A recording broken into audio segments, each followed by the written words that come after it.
Good morning મિત્રો. આજે lecture number 6.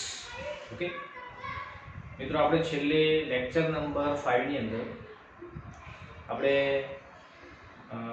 Non equation સિવાયનો આગળનો જે ભાગ છે એટલે કે લગભગ પ્રમાણિત વિદ્યુત રાસાયણિક કોષના કોષ પોટેન્શિયલની કેલ્ક્યુલેશન અને ઈએમએફ શ્રેણી, બરાબર. ઈએમએફ શ્રેણી કોને કહેવાય, ઈએમએફ શ્રેણીની ઉપયોગિતા શું, તે આપણે લગભગ ક્લિયર કરી દીધું. એમાંથી જો શોર્ટ ક્વેશ્ચન પૂછાય તો મારા ખ્યાલથી હવે તમને કોઈ ડાઉટ રહેશે નહીં. હવે એના પછી આપણે લેક્ચર નંબર 6 ની અંદર નોન્સ ઇક્વેશન અથવા તો નોન્સનું સમીકરણ. હવે નોન્સનું સમીકરણ એનો ઉપયોગ શું છે તો મિત્રો યાદ રાખો, આપણે અત્યાર સુધી જે તમે કોષ પોટેન્શિયલની વેલ્યુ શોધી એ કોષ પોટેન્શિયલ હતા એ પ્રમાણિત વિદ્યુત રાસાયણિક કોષના પોટેન્શિયલ હતા, રાઈટ. એટલે કે આપણે પ્રમાણિત વિદ્યુત રાસાયણિક કોષના પોટેન્શિયલની ગણતરી તમે કરી અને એના માટેનું આપણું જે સમીકરણ સૂત્ર હતું કે E0 સેલ બરાબર E0 reduction cathode minus E0 reduction anode. આ સૂત્ર હતું એ પ્રમાણિત વિદ્યુત રાસાયણિક કોષના કોષ પોટેન્શિયલને શોધવાનું સૂત્ર હતું. પરંતુ દર વખતે એ જરૂરી નથી કે આપણા વિદ્યુત રાસાયણિક કોષની સાંદ્રતા 1 મોલર જ હોય, તાપમાન 298 કેલ્વિન જ હોય, કે જો વાયુ વિદ્યુત ધ્રુવ હોય તો દબાણ 1 બાર જ હોય. એટલે કે જ્યારે એની સાંદ્રતામાં ફેરફાર થઈ જાય, 1 મોલર કરતાં કાં તો વધુ હોય કાં તો ઓછું હોય, તો એ વખતે આપણો કોષ છે પ્રમાણિત કોષ રહેતો નથી. તો એવા કોષ માટે જો તમારે કોષ પોટેન્શિયલનું મૂલ્ય શોધવું હોય તો પછી આપણું પ્રમાણિત વિદ્યુત રાસાયણિક કોષના પોટેન્શિયલનું સૂત્ર છે એ ખોટું પડશે. તો પછી એવા કોષો માટે શું કરવું પડશે? તો એવા કોષોના કોષ પોટેન્શિયલનું મૂલ્ય શોધવા માટે નોન્સ નામના વૈજ્ઞાનિકે એક સમીકરણ આપ્યું અને એ સમીકરણ અથવા એ સૂત્રની મદદથી આપણે બિન પ્રમાણિત અર્ધકોષનો પોટેન્શિયલ શોધવો હોય તો પણ અને બિન પ્રમાણિત સંપૂર્ણ કોષનો પોટેન્શિયલ શોધવો હોય તો પણ આપણે આ સમીકરણની મદદથી શોધી શકીએ. તો સમજી લો કેવી રીતે આ સમીકરણ છે એમાંથી આપણે કોષ પોટેન્શિયલનું મૂલ્ય શોધી શકીએ. તો પહેલા નોન્સનું સમીકરણ સમજી લો. નોન્સનું સમીકરણ શું કહે છે આપણને? સૌથી પહેલા બિન પ્રમાણિત વિદ્યુત રાસાયણિક કોષનો કોષ પોટેન્શિયલ અને પ્રક્રિયા સાથે સંકળાયેલા દ્રાવણોની સાંદ્રતા દર્શાવતું સમીકરણ સૌપ્રથમ નોન્સ નામના વૈજ્ઞાનિકે આપણને આપ્યું છે. ચલો હવે આ સમીકરણ છે એ શાના બેઝ ઉપર? તો બરાબર ધ્યાન રાખજો. આ સમીકરણ છે એ ઉષ્માગતિશાસ્ત્રના સિદ્ધાંતના આધારે આપણે આ સમીકરણની રજૂઆત કરી શકીએ છીએ. હવે મિત્રો, આ સમીકરણથી કેવી રીતે આપણે એનું સમીકરણ, જો આની અંદર બુકની અંદર એનું ડેરિવેશન આપ્યું છે, તમારે સમીકરણના ડેરિવેશનમાં ક્યાંય પડવાનું નથી. આપણે આ સમીકરણનો ઉપયોગ કરવાનો છે. તો તમારે અર્ધકોષ માટે આ સમીકરણ શું છે, સંપૂર્ણ કોષ માટે સમીકરણ શું છે, એ સમીકરણ તમારે ખાસ યાદ રાખવાનું. એનો ઉપયોગ આપણે દાખલાઓની ગણતરીમાં કરવાનો છે. તો મિત્રો જુઓ, દાખલા તરીકે આપણે ડેનિયલ કોષની જ વાત કરીએ. ડેનિયલ કોષની અંદર જો Cu2+ અને Zn2+ ની સાંદ્રતાઓ જુદી જુદી એટલે કે 1 મોલર સાંદ્રતા ના, 1 મોલર કરતાં કાં તો વધુ હોય કાં તો ઓછી હોય, તે વખતે એ ડેનિયલ કોષના કોષ પોટેન્શિયલનું મૂલ્ય જો શોધવું હોય, કારણ કે એ વખતે જ્યારે સાંદ્રતા 1 મોલર કરતાં વધારે અથવા તો ઓછી થઈ જાય તો પછી એ કોષ છે પ્રમાણિત કોષ રહેતો નથી. તો જો એ કોષ પ્રમાણિત કોષ ના રહે અને જો તમારે એના કોષ પોટેન્શિયલનું મૂલ્ય શોધવું હોય તો આપણે કેવી રીતે શોધી શકીએ? તો જો મિત્રો, દાખલા તરીકે ડેનિયલ કોષમાં Cu2+ અને Zn2+ આયનની આપેલ કોઈપણ સાંદ્રતા માટે તમારે જો એના વિદ્યુત પોટેન્શિયલના મૂલ્યો શોધવા હોય તો અર્ધકોષના મૂલ્યો પહેલા શોધવા હોય. દાખલા તરીકે આપણે પહેલા એકલા Cu2+ નું મૂલ્ય શોધવું છે અથવા તો એકલા Zn2+ અર્ધકોષનું મૂલ્ય શોધવું હોય. અર્ધકોષના મૂલ્ય માટે પણ કોષ પોટેન્શિયલના મૂલ્ય માટે પણ નોન્સનું સમીકરણ આપ્યું છે અને સંપૂર્ણ કોષના કોષ પોટેન્શિયલ માટે પણ એને સમીકરણ આપ્યું છે. તો મિત્રો જો, દાખલા તરીકે મારે અર્ધકોષ માટે શોધવું હોય તો કેથોડ માટે આપણે સીધું ડેનિયલ કોષનું ઉદાહરણ લઈએ તો કેથોડ એટલે કે સીવ કેથોડ તરીકે હોય હવે જો કેથોડ તરીકે જો Cu હોય અને એના પોટેન્શિયલ નું મૂલ્ય મારે શોધવું હોય તો અહીં જો મિત્રો અહીં ECU2 Cu આ શું છે તો આ બિન પ્રમાણિત કોષનો પોટેન્શિયલ છે. આના ઉપર જો આપણે આમ કરી 0 લખતા નથી. આ પ્રમાણિત કોષનો સિમ્બોલ છે, આ બિન પ્રમાણિત કોષ છે, માટે આ પ્રમાણિતનો સિમ્બોલ આપણે દર્શાવેલો નથી. એટલે અહીં આ જે પોટેન્શિયલ છે કોનો છે તો બિન પ્રમાણિત કેથોડનો પોટેન્શિયલ આપણે ગણવાનો. તો બિન પ્રમાણિત Cu2 Cu બરાબર E0 Cu2 Cu, એટલે કે પ્રમાણિત કોપરનો કોષ પોટેન્શિયલ આપણે જે પેલી સિરીઝમાં તમે જોઈ છે એ સિરીઝની અંદર જે આપણને આપેલું છે 0.34 તે આ લેવાનું માઈનસ RT અપોન અહીં એક્ચ્યુઅલી NF આવે. N એટલે શું તો સમીકરણમાં આપલે થતા ઇલેક્ટ્રોનની સંખ્યા. અહીં Cu2 છે, Cu2 છે બે ઇલેક્ટ્રોન રિસીવ કરે માટે અહીં n ની જગ્યાએ શું મૂલ્ય આવશે તો 2 આવશે. તો 2 * F એટલે ફેરાડે, રાઈટ. અહીં R એટલે શું? R એટલે વાયુ અચળાંક, T એટલે તાપમાન, N અહીં N એટલે શું તો ઇલેક્ટ્રોનની સંખ્યા લેવાની અને F એટલે શું છે તો F એટલે તો ફેરાડે, રાઈટ. તો એ પ્રમાણે એ બધાની વેલ્યુ મૂકવાની અને ln 1/Cu2 ની સાથે, રાઈટ. એટલે આ આપણું સૂત્ર છે. અર્ધકોષના પોટેન્શિયલનું મૂલ્ય શોધવું હોય તો E0 Cu2 Cu એટલે કે Cu ના રિડક્શન પ્રમાણિત રિડક્શન પોટેન્શિયલનું મૂલ્ય minus RT upon NF, n ની જગ્યાએ 2 છે માટે 2F ln 1/Cu2 ની સાથે, રાઈટ. સેમ એક પ્રકારે એનોડ માટે મારે કેલ્ક્યુલેશન કરવું છે. તો એનોડ માટે ગણતરી કરવી હોય તો સેમ આના એનોડના પોટેન્શિયલનું મૂલ્ય EZn2 Zn બરાબર E0 Zn2 Zn એટલે કે આના પ્રમાણિત કોષનું potential minus RT upon 2F, 2 એટલા માટે કારણ કે બે ઇલેક્ટ્રોન રિલીઝ થાય છે ln 1/Zn2 ની સાથે. ઓકે. તો આ બંને સૂત્રોનો ઉપયોગ આપણે અર્ધ પ્રમાણિત મીન્સ કે બિન પ્રમાણિત અર્ધકોષના પોટેન્શિયલનું મૂલ્ય જો શોધવું હોય તો આપણે આ બે સૂત્રો એનોડ માટે અને કેથોડ માટે આનો ઉપયોગ કરી શકીએ. ચલો મિત્રો, હવે દાખલા તરીકે આ જ ડેનિયલ કોષના સંપૂર્ણ કોષનું મારે કોષ પોટેન્શિયલ શોધવું હોય તો જો સંપૂર્ણ કોષનો કોષ પોટેન્શિયલ શોધવો હોય તો આ પ્રમાણે સૂત્ર લઈશું આપણે. E સેલ એટલે બિન પ્રમાણિત કોષનો પોટેન્શિયલ. કયો બિન પ્રમાણિત? સંપૂર્ણ બિન પ્રમાણિત. દાખલા તરીકે આપણે ડેનિયલ કોષને જોઈન્ટ કરી અને આનો સેલ બનાવીએ જ્યારે બંનેની સાંદ્રતા આપણે 1 મોલર સિવાયની લઈએ એટલે કે 0.5 લઈએ, 0.7 લઈએ તો એ વખતે એ કોષ બિન પ્રમાણિત બનશે અને એ વખતે એના સેલ પોટેન્શિયલનું મૂલ્ય જ્યારે શોધવાનું હોય ત્યારે એને E સેલ વડે આપણે દર્શાવીશું. તો E સેલ બરાબર E0 cell minus RT upon 2F.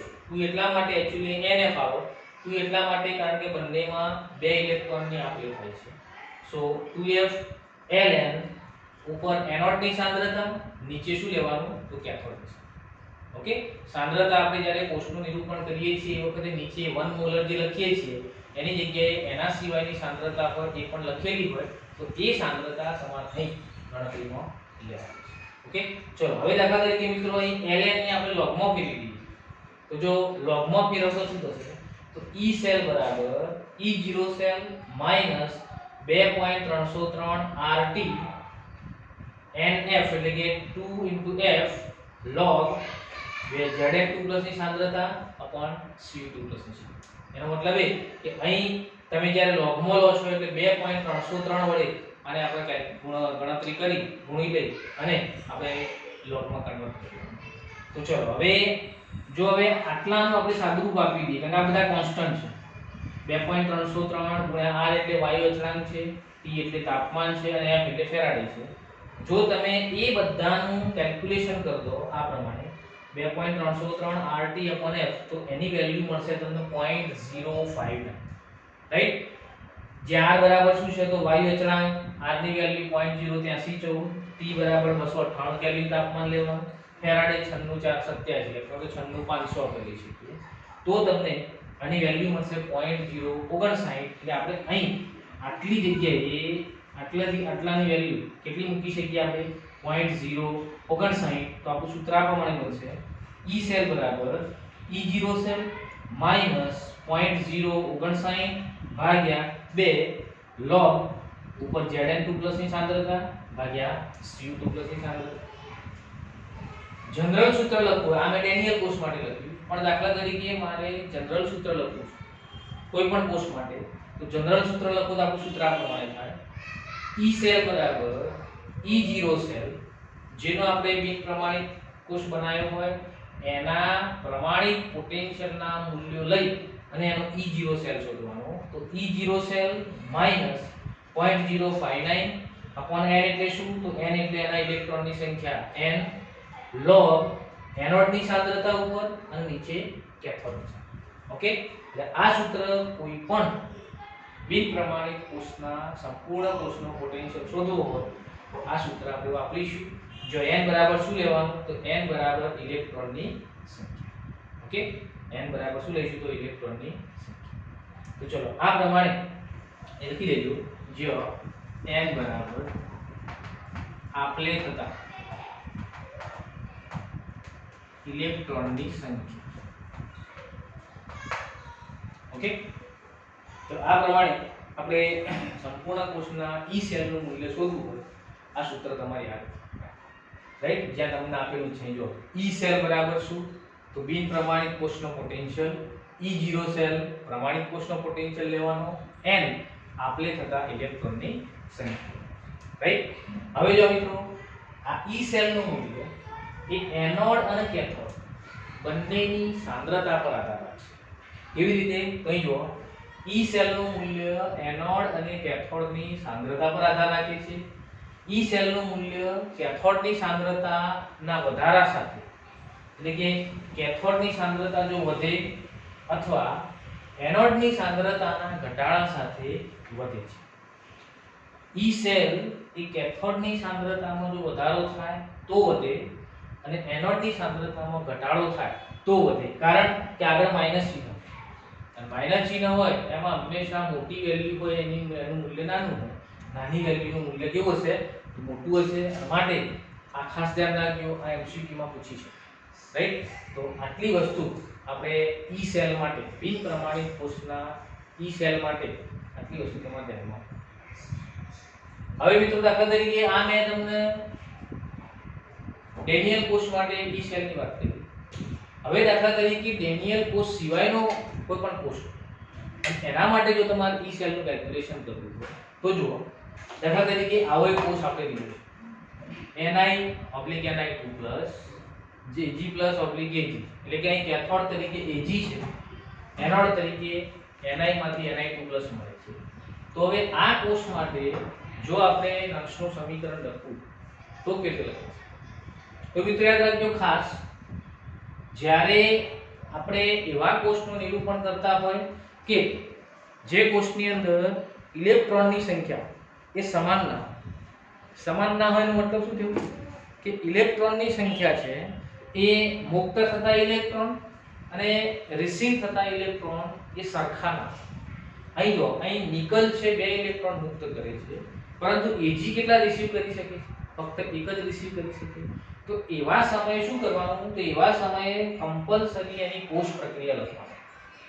દાખલા તરીકે અહીં જો અહીં આપણે એનોડ અને કેથોડ બંને માટે કોષ પ્રક્રિયા લખી. એનોડ માટે જો તો Ni gives Ni2+ +2 electron, cathode માટે twice Ag +2 electron gives twice Ag.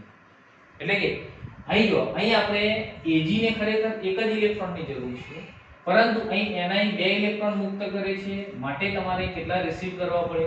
2 electron receive કરવા પડે. 2 ઇલેક્ટ્રોન રિસીવ કરવા માટે Ag+ છે અને આપણે 2 વડે ગુણવો પડશે. તો 2Ag+ 2 ઇલેક્ટ્રોન રિસીવ કરશે તો શું આપણને મળશે? twice Ag મળશે.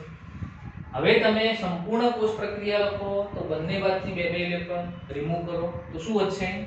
Ni solid twice Ag aqueous gives Ni2 aqueous twice Ag solid. Right, અહીં છેલ્લે તમને શું મળશે? તો twice Ag solid મળશે. હવે મિત્રો અહીં તમારે જો E સેલનું પ્રેઝન્ટેશન કરવું હોય, એટલે કે E સેલના સૂત્રની અંદર હવે જો તમારે સાંદ્રતાઓ મૂકવી તો કેવી રીતે મૂકાશે? તો અહીં જો અહીં E સેલ બરાબર E0 cell minus 0.059 upon n એટલે કેટલા ઇલેક્ટ્રોન ફેરફાર કર્યા 2 ઇલેક્ટ્રોન એટલે n એટલે 2 ઇન્ટુ log એનોડ ની સાંદ્રતા એનોડ શું છે તો Ni છે એનોડ માં છે અને કેથોડ ની સાંદ્રતા એના આધારે એનો તત્વયોગમિતિ ગુણાંક કેટલો છે 2 તો એ તત્વયોગમિતિ ગુણાંક છે એ એની ઘાત બનાવો આ યાદ રાખજો ખાસ તો જ આ એની સાંદ્રતા ઇક્વલ થાય એટલે Ni2+ ની સાંદ્રતા ભાગ્યા Ag+ ની સાંદ્રતાનો તત્વયોગમિતિ જે ગુણાંક છે એ શું બનાવવાનું તો એની ઘાત બનાવવાનો તો આ પ્રમાણે અહીં તમારું સમીકરણ છે બેલેન્સ થશે આખું સૂત્ર તો આ યાદ રાખવાનું કે જ્યારે ઇલેક્ટ્રોનની આપલે જુદી જુદી હોય બે ઇલેક્ટ્રોન મુક્ત થતા હોય રિસીવ એક થતો હોય કાં તો ઇલેક્ટ્રોન મુક્ત થતા એક હોય રિસીવ બે થતા હોય તો કમ્પલસરી બેલેન્સ કરવાનું અને એ બેલેન્સ કર્યા પછી જે એનોડ અથવા તો કેથોડની સાંદ્રતા ઉપર જે તત્વયોગમિતિ ગુણાંક હોય એ તત્વયોગમિતિ ગુણાંકને કમ્પલસરી તમારા ગણતરીમાં ઓકે તો આ પ્રમાણે જો આ પ્રમાણેનો કોષ હોય તો આવું સમીકરણ તમે લખી શકો હવે કદાચ તમને આપણે સંતુલનની અંદર ભણ્યા હતા એ પ્રમાણે જો તમને આવું કોઈ સમીકરણ આપે કે સંતુલિત રાસાયણિક પ્રક્રિયાનું સમીકરણ AA + BB gives CC + DD આ પ્રકારનું જો તમે સમીકરણ આપશે અને જો તમારે એના માટે જો નર્સનું સમીકરણ લખવું હોય તો એના માટે આપણે સમીકરણ આ પ્રમાણે લખી શકીએ E સેલ બરાબર E0 cell minus 0.059 n log ચલો આનું આપણે જ્યારે ઇક્વિલિબ્રિયમ એટલે કે સંતુલન સ્થિતિએ જ્યારે એનો અચળાંક લખીએ છીએ જેને આપણે Q અથવા તો Kc કહીએ બરાબર જો એ પ્રમાણિત હોય બધા તો આપણે Kc લખીએ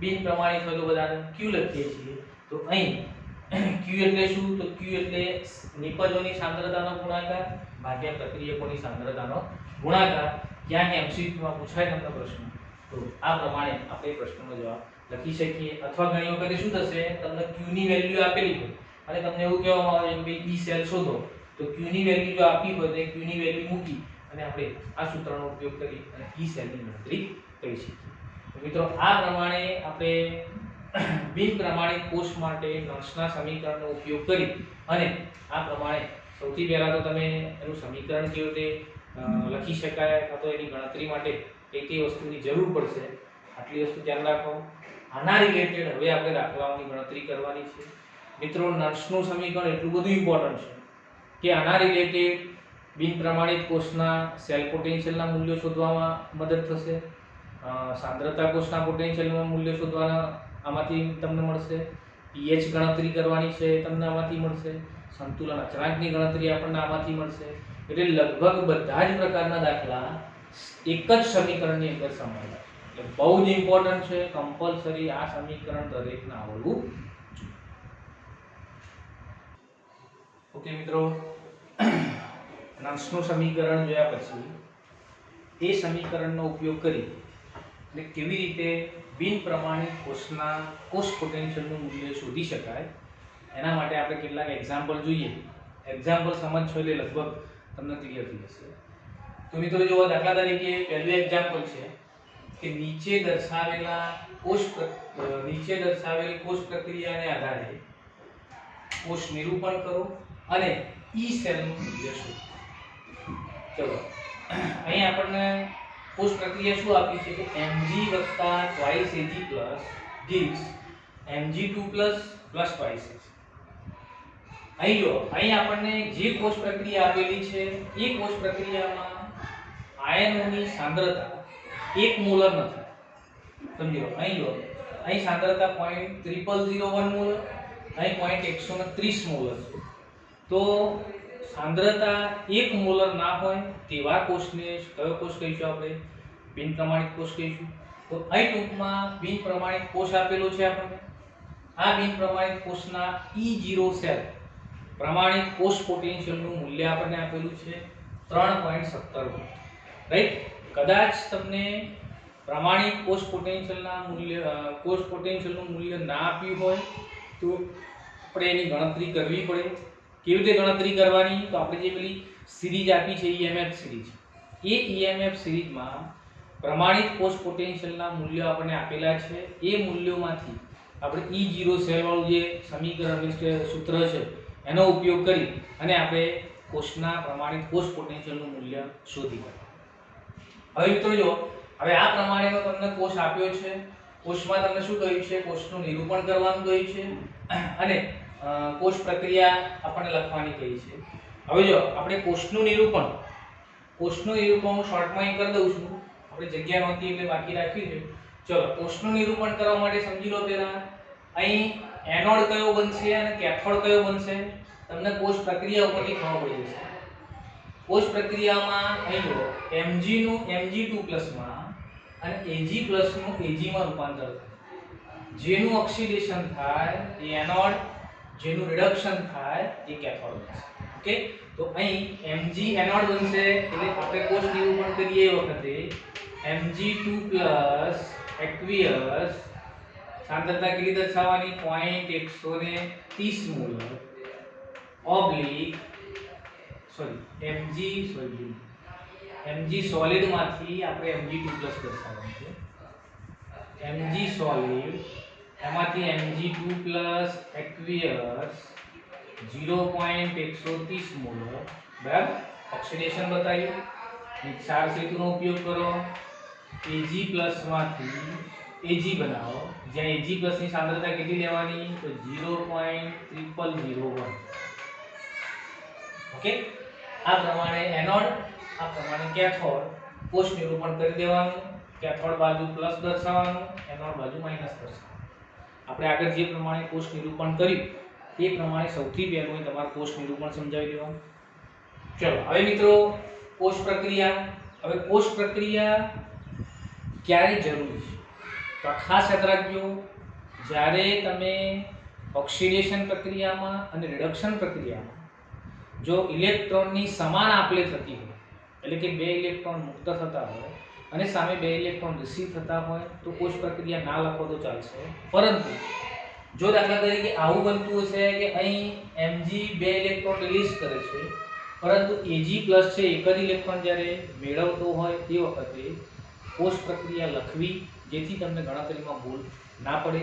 જો અહીં એનોડ ઉપર Mg નું Mg2+ માં ઓક્સિડેશન બતાવ્યું, કેથોડ ઉપર Ag+ નું Ag માં રિડક્શન બતાવ્યું.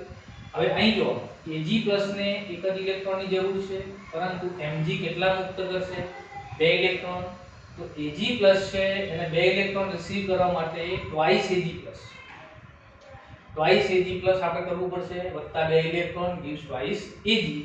હવે જો હવે તમે સંપૂર્ણ કોષ પ્રક્રિયા લખો તો આ આપણી સંપૂર્ણ કોષ પ્રક્રિયા તમને પ્રાપ્ત થશે. ચલો હવે કોષ પ્રક્રિયા આવી ગઈ, કોષ નિરૂપણ થઈ ગયું. હવે E સેલ બિન પ્રમાણિત કોષનો કોષ પોટેન્શિયલ. ચલો E સેલ બરાબર શું? તો E સેલ બરાબર E0 cell minus 0.059/n log anode upon cathode. Anode તરીકે શું લેવાનું? તો Mg એનોડ અને Ag શું છે? તો કેથોડ ઉપર Ag. પણ અહીં ધ્યાન રાખજો, અહીં Ag+ ની આગળ તત્વયુક્ત ગુણાંક કેટલા છે? 2.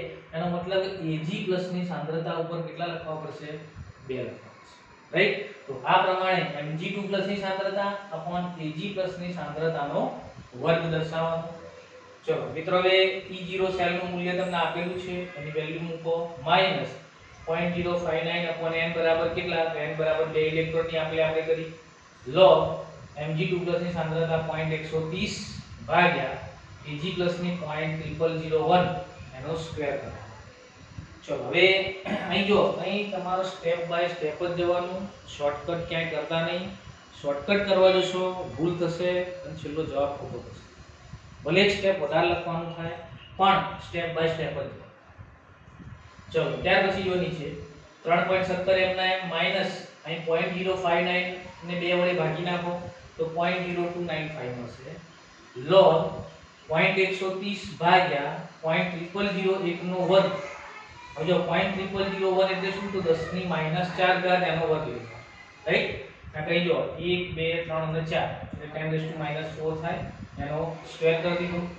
ચલો નીચે 3.17 -0.0295 log 10 ની -4 ગુણ્યા 2 એટલે -8 -8 ઉપર જાય એટલે +8 તો log 1.130 અહીં જો આપણે 0.130 છે એને 1.30 માં કન્વર્ટ કર્યા એટલે ગુણ્યા 10 ની માઈનસ 1 ઘાત લખવી પડે તો 1.3 ગુણ્યા 10 ની માઈનસ 1 ઘાત ગુણ્યા 10 ની 8 ઘાત રાઈટ ચલો હવે 3.17 માઈનસ 0.0295 log 10 ની માઈનસ 1 ગુણ્યા 10 ની 8 એટલે 8 માંથી 1 જાય તો 10 ની પ્લસ 7 થશે હવે જો મિત્રો અહીં આપણે એક આંકડા પછી દશાંશ ચિહ્ન મૂકવાનું કારણ એ કે જ્યારે તમે આનો log લખશો એટલે સીધે સીધો જે log આવે એને 0 પોઈન્ટ કરીને સીધો જવાબ લખી દો કેમ કારણ કે જ્યારે તમે આનો log જુઓ એ વખતે કમ્પલસરી તમારે પૂર્ણાંશ કાઢવો પડે હવે પૂર્ણાંશ એટલે શું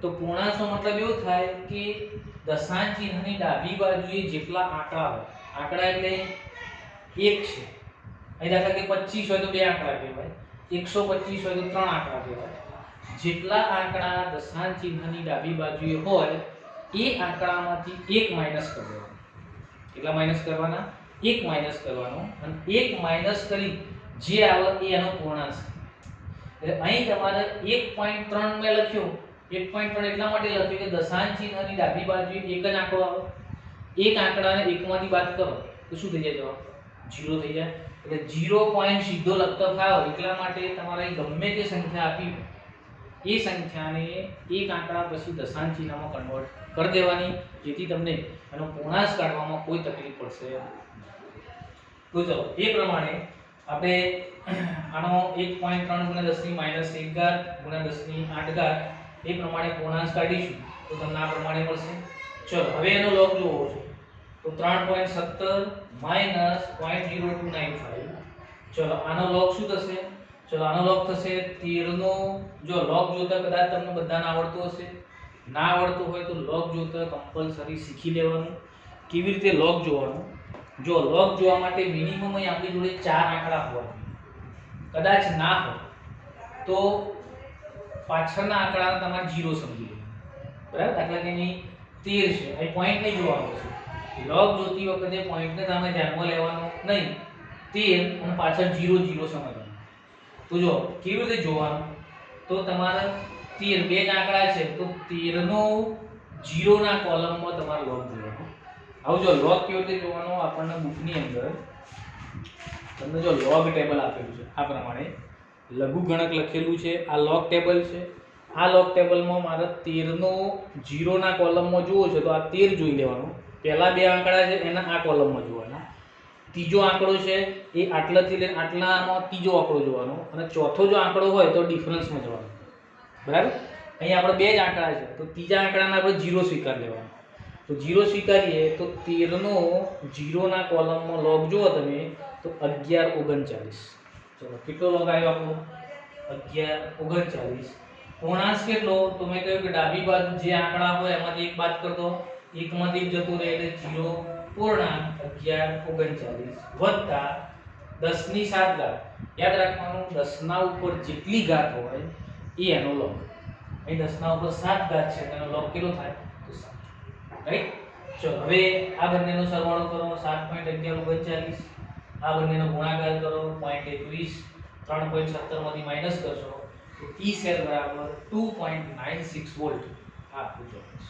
રાઈટ સો આ પ્રમાણે તમારે E સેલ નું મૂલ્ય આ રીતે જોવાનું બરાબર સેમ એના જેવો બીજો એક્ઝામ્પલ છે બીજા એક્ઝામ્પલ ની અંદર Mg/Mg2 Cu2/Cu બરાબર કોષ નિરૂપણ તમને આપેલું છે નીચે સાંદ્રતાઓ દર્શાવેલી છે આના માટે તમારે E સેલ નું મૂલ્ય શોધવું છે ચલો મિત્રો અહીં તમને E0 સેલ નું મૂલ્ય આપેલું નથી તો પહેલા તમારે E0 સેલ નું મૂલ્ય શોધવાનું E0 સેલ નું મૂલ્ય શોધવા માટે આપણને બંને અર્ધકોષના રિડક્શન પોટેન્શિયલની વેલ્યુ આપેલી છે રાઈટ તો ચલો આ રિડક્શન પોટેન્શિયલની વેલ્યુ પરથી પહેલા E0 સેલ નું મૂલ્ય શોધીએ E0 સેલ બરાબર E0 Cu2/Cu cathode minus E0 M right ચલો કેથોડમાં 0.34 માઈનસ -2.36 ચલો કેટલો થશે અહીં સોરી અહીં એક્ઝેક્ટલી તમે વેલ્યુ લેશો તો 37 આવશે આપણા બુકમાં જે આપી છે 36 છે પણ એક્ઝેક્ટલી 37 છે ચલો અહીં બંનેનો સરવાળો કરશો તો 2.71 આ આપણને E0 સેલનું મૂલ્ય મળશે. શાનું મળશે? E0 સેલનું. ચલો હવે અહીં જો અહીં તમારે કોષ પ્રક્રિયા લખવાની જરૂર નથી. કેમ? કારણ કે અહીં Mg2+ અને Cu2+ બંને બે ઇલેક્ટ્રોન રિસીવ કરીને બે ઇલેક્ટ્રોન રિલીઝ કરશે. એટલે n બરાબર ફાઇનલ આપણને બે ઇલેક્ટ્રોન મળી જશે. તો તમે કોષ પ્રક્રિયા ના લખો તો કોઈ ફેરફાર થશે નહીં. ચલો હવે અહીં સીધું સૂત્ર મૂકો. E સેલ બરાબર E0 cell minus 0.059/2 log Mg2+ anode ની સાંદ્રતા ભાગ્યા કેથોડ ની સાંદ્રતા. ચલો કિંમતો મૂકો તો 2.70 માઈનસ 2 વડે ભાગો તો 0.0295 log ચલો Mg2+ ની સાંદ્રતા 0.001/0.0001. તો ચલો 2.71 અહીં આપણે 71 લીધી છે ને એટલે 71 લીધી. ચલો 2.71 માઈનસ 0.0295 log ચલો 10⁻³ થાય અહીં 10⁻⁴ થશે. ચલો 2.71 માઈનસ 0.0295 log ચલો -4 ઉપર જાય એટલે +4 થઈ ગઈ. 2.71 માઈનસ 0.0295 log 4 માંથી 3 ગઈ એટલે 10 ની +1 સો 10 કહેવાય. 2.71 into 0.29025 ગુણ્યા 10 નો log કેટલો તો 1 આ ફિક્સ જ છે. તો ચલો આ બંનેનો ગુણાકાર કરો 2.71 માંથી માઈનસ કરશો તો તમને 2.68045 વોલ્ટ આ વેલ્યુ મળશે. એક્ઝેક્ટ નિયર બાય વેલ્યુ થશે 2.68 વોલ્ટ. ઓકે સો આ પ્રમાણે E0 સેલ શોધી E સેલની વેલ્યુમાં તમારું સૂત્રમાં વેલ્યુ મૂકી દો. ઓકે તો આ પણ આપણને આના પરથી મળશે. ચલો એના પછી એક ત્રીજો એક્ઝામ્પલ છે તો SN/SN2+ gives H+H2Pt. એટલે કે અહીં તમને SN ના અર્ધકોષને હાઇડ્રોજન વાયુ વિદ્યુત ધ્રુવ સાથે જોડી અને સંપૂર્ણ કોષ બનાવેલો છે અને એનું તમારે E સેલનું મૂલ્ય શોધવાનું છે. તો ચલો મિત્રો અહીં પણ જો અહીં પણ તમને આપેલા કોષ માટે E સેલનું મૂલ્ય શોધવાનું છે. SN માટે તમને અર્ધકોષના પોટેન્શિયલનું મૂલ્ય આપ્યું છે અને H+ નું આપણે જાણીએ છીએ કે ઓલરેડી 0 છે રાઈટ. તો સૌથી પહેલા શાનું મૂલ્ય શોધવાનું? E0 સેલનું. E0 સેલનું મૂલ્ય કેથોડમાંથી એનોડ બાદ કરો તો ચલો E0 H+/H2 માંથી E0 SN2+/SN રાઈટ. એટલે કે આપણે કેથોડમાંથી એનોડ બાદ કર્યો તો ચલો શું મળશે આપણને? તો જો અહીં કેથોડ તરીકે હાઇડ્રોજન છે એટલે 0 માઈનસ -0.14 એટલે માઈનસ માઈનસ પ્લસ સો +0.14 આપણો E0 સેલ રાઈટ. એકદમ સિમ્પલ છે એ આપણે આગળથી દાખલા ગણ્યા એ પ્રમાણે શોધી કાઢીશું. હવે જો હવે અહીં SN2+ અને H+ એનો મતલબ એ કે SN કેટલા ઇલેક્ટ્રોન રિલીઝ કરશે? 2 અને હાઇડ્રોજન કેટલા રિસીવ કરશે? +1. તો અહીં તમારે કમ્પલસરી કોષ પ્રક્રિયા લખવાની. તો ચલો કોષ પ્રક્રિયા લખશો તો એનોડ ઉપર SN માંથી SN2 માં કન્વર્ટ થશે +2 ઇલેક્ટ્રોન. કેથોડ ઉપર શું થશે? કેથોડ ઉપર H+ એક ઇલેક્ટ્રોન સ્વીકાર કરી H2 માં રૂપાંતર થાય પણ અહીં આને 2 ઇલેક્ટ્રોન રિલીઝ કર્યા છે અહીં સ્વીકારે છે 1 માટે આપણે એને 2 વડે ગુણીએ તો શું મળશે આપણને? H2 મળશે. સંપૂર્ણ કોષ પ્રક્રિયા લખો SN + 2H+ gives SN2+/H2 right. તો આ પ્રમાણે આપણને સંપૂર્ણ કોષ પ્રક્રિયા મળશે. હવે જો હવે તમારે અહીં n નું મૂલ્ય કેટલા ઇલેક્ટ્રોન રિલીઝ કર્યા રિસીવ કર્યા તો 2 તો n બરાબર 2 લઈ શકાય. E સેલ સૂત્ર મૂકી દો. E સેલ બરાબર E0 cell minus 0.059/n log એનોડની સાંદ્રતા ભાગ્યા કેથોડની સાંદ્રતાનો વર્ગ રાઈટ. અને હાઇડ્રોજનનો H+ નો તત્વયુગ્મિતિ ગુણાંક કેટલો? 2. તો અહીં H+ નો શું લેવો પડશે? સ્ક્વેર કરવો પડશે. ચલો હવે બધાની વેલ્યુ મૂકી દો તો E0 સેલ 0.14 માઈનસ 0.059/n એટલે કેટલા? તો n એટલે 2 લીધા log SN2+ ની સાંદ્રતા ભાગ્યા H+ ની સાંદ્રતાનો વર્ગ. ચલો વેલ્યુ મૂકી દો 0.14 માઇનસ 0.059 અપોન 2 n બરાબર ચલો log SN2 પ્લસ ની સાંદ્રતા તમને આપી છે 0.05 ભાગ્યા SNH પ્લસ ની 0.02 એનો સ્ક્વેર લો ચલો હવે 0.14 માઇનસ 0.0295 log 0.05 ભાગ્યા 0.0005 રાઈટ એટલે સ્ક્વેર કર્યો છે એટલે 0.0004 થશે ચલો હવે 0.14 માઇનસ 0.0295 log બાદબાકી સોરી ભાગાકાર કરશો એટલે 125 125 મળશે આગળ સાદું રૂપ આપશો તો 0.14 માઇનસ 0.0295 ચલો અહીં જો 1 2 3 અહીં તમારું દશાંશ ચિહ્ન કેટલા કહેવાય આટલા કહેવાય તો દશાંશ ચિહ્નની ડાબી બાજુ કેટલા આંકડા ત્રણ આંકડામાંથી તમે એક બાદ કરો કેટલા વધે 2 તો પૂર્ણાંશ કેટલો કહેવાય આનો 2 રાઈટ તો 2 પૂર્ણાંશ પછી પોઈન્ટ લખી દેવાનો અને પછી 125 નો log જોવાનો 125 નો log કેવી રીતે જોવાનો તો 12 નો 5 ના કોલમમાં log જુઓ આવજો તમે 12 નો 5 ના કોલમમાં log જોશો તો આ 12 પહેલા આંકડાની અંદર પહેલા બે આંકડાનું આ લિસ્ટ જોવાનું એટલે આ 12 એનું 5 ના કોલમમાં આમાં 5 માં જતા રહે ચલો આ 5 છે તો જો અહીં 12 નો 5 ના કોલમમાં કેટલો log આવશે 0969 રાઈટ તો અહીં 2.0969 આ તમારું log રાઈટ ચલો હવે 0.14 આ બંનેનો ગુણાકાર કરો એટલે 0.06185 બાદબાકી કરશો એટલે વેલ્યુ મળશે 0.078 રાઈટ સો આ પ્રમાણે આપણને ઈ સેલનું મૂલ્ય કોઈ પણ સેલ તમને આપ્યું હોય સ્ટેપ બાય સ્ટેપ પહેલા E0 સેલનું મૂલ્ય શોધવાનું n નક્કી કરવાનું અને પછી ઈ સેલની સૂત્રની અંદર કિંમતો મૂકવાની ધ્યાન રાખજો ખાસ અગત્યની વસ્તુ અહીં છે આ log જોવામાં જો log જોવામાં તમે ભૂલ કરી તો આમાંથી આપણો જવાબ છે ખોટો થશે રાઈટ સો આ પ્રમાણે છેક સુધી તમારા દાખલાઓની ગણતરી આવડશે